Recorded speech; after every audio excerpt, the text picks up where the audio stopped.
morning, guys. Happy Monday morning motivation. Well, this morning I am poolside. And I seem to be finding myself in just the most unusual places to be doing these videos, but that is just fine. Or it's just fine. You know what? Today I am thinking about an unusual place I find myself in on a fairly regular basis. And that is in the midst of my rather large, rather enthusiastic, and very loud family. Now, I'm not talking about just me and my couple of kids. I'm talking about me and all of my siblings and their wives and children and all of the people that we consider to be family. And this large crowd of often 30 or more people who crowd together in a single kitchen, sometimes overflowing into the living room or the dining room, but generally just in the kitchen of my parents' house. And when I'm in that environment, which happens all the time, very regularly, and I've always grown up that way, to have lots and lots of people all the time, very close and very loud. They're very enthusiastic. I'll have one brother very enthusiastically debating with another brother about which cut of steak is best, and another brother very enthusiastically debating with my cousin about different methods of engineering, and another brother, debating with my sister about which bow her daughter should be wearing. Just random things that they get very passionate about simply because they're excited to be together.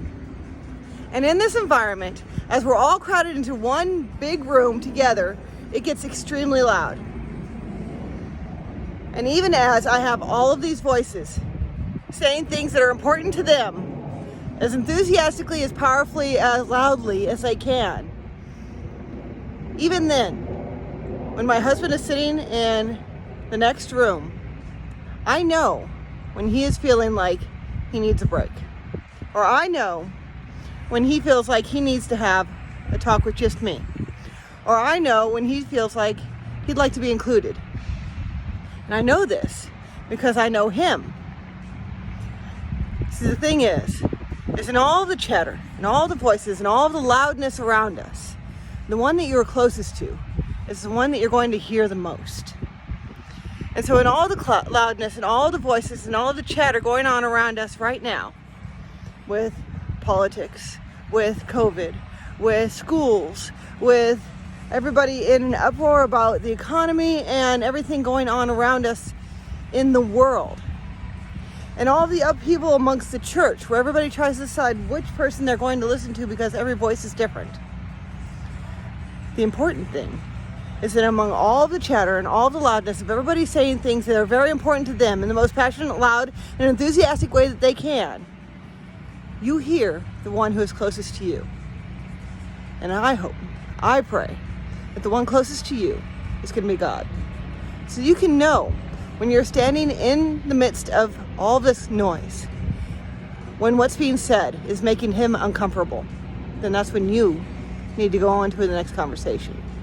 When what's being done causes him to be excluded from the conversation, then you need to be not part of that conversation too. When it's time to call him closer and include him into the conversation because we need him in everything, then you should be so sensitive to the Holy Spirit as he whispers to you, as he is near you, that you can tell this is a time that we need to stop focusing on all of these other things and hear what is it that he needs to say to us right now. All right, y'all go spend some time listening to the one who loves you the most. I love you too, and I'll talk to you later. Bye-bye.